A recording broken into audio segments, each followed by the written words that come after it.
हामीहरूले आज चाहिँ ज्ञानेन्द्रियको पार्ट 2 मा दोस्रो अंग जुन चाहिँ छ नाक, नाकको बारेमा हामी नाकको चाहिँ हेरचाह कसरी गर्ने, सरसफाई कसरी राख्ने, त्यसको उपायहरूको बारेमा हामीहरू चर्चा गर्छौं आज। जस्तै भने नाकभित्र कुनै औँला वा कुनै वस्तु घुसाउने वा भने कोटाउने बानी गर्नु हुँदैन। यसबाट चाहिँ के हुन्छ, नाकमा समस्या आउन सक्छ र यसबाट हामीलाई जोग्नु पर्छ र बालबच्चा जोगाउनु पर्छ।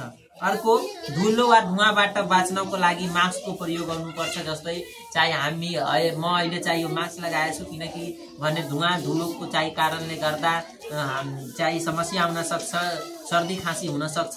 त्यसले कारण जोग्नुको लागि चाहिँ हामीलाई मास्कको प्रयोग चाहिँ गर्नुपर्छ। यो धेरै महत्त्वपूर्ण हो।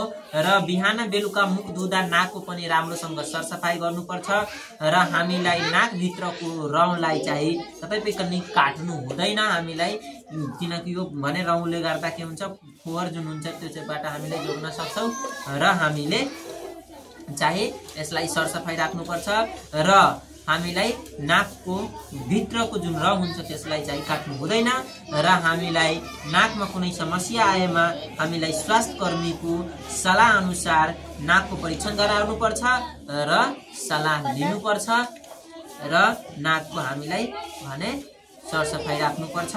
र यस्तै गरी भने नाकको तेस्रो भने ज्ञानेन्द्रियको चाहिँ तेस्रो जुन चाहिँ अंगमा आउँछ त्यो भने कान।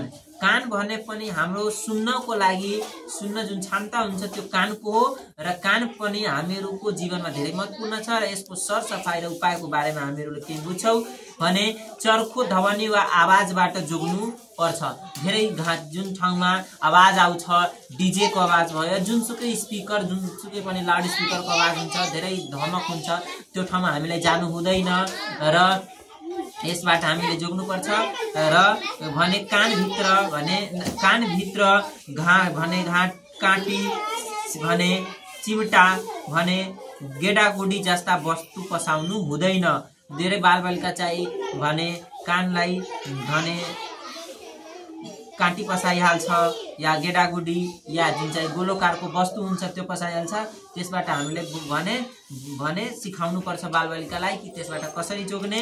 र सुतीको सफा कपडा वा कपासको कान बाहिर सफा गर्नुपर्छ। सुती कपडाले नत्र भने कपासको रुईबाट हामीलाई भने सफा गर्नुपर्छ र भने चिकित्सकको सल्लाह अनुसार भने कानमा कुनै पनि भने खालका तरल पदार्थ भने पर्न दिनु हुँदैन। भने चिकित्सकको सल्लाह बिना हामीले कानमा न तेल राख्ने, कुनै पनि किसिमको या कुनै पनि वस्तु भने तरल पदार्थ हो त्यसलाई हामीले कानमा राख्नु हुँदैन। पहिला डाक्टरको सल्लाह लिनुपर्छ र समयमा भने हामीलाई भने कानको परीक्षण गर्नुपर्छ र डाक्टरको सल्लाह मान्नुपर्छ र हामीलाई भने सुरक्षित बस्नुपर्छ र हामीलाई सुरक्षित रहनको लागि हामीले यो चाहिँ गर्नुपर्छ।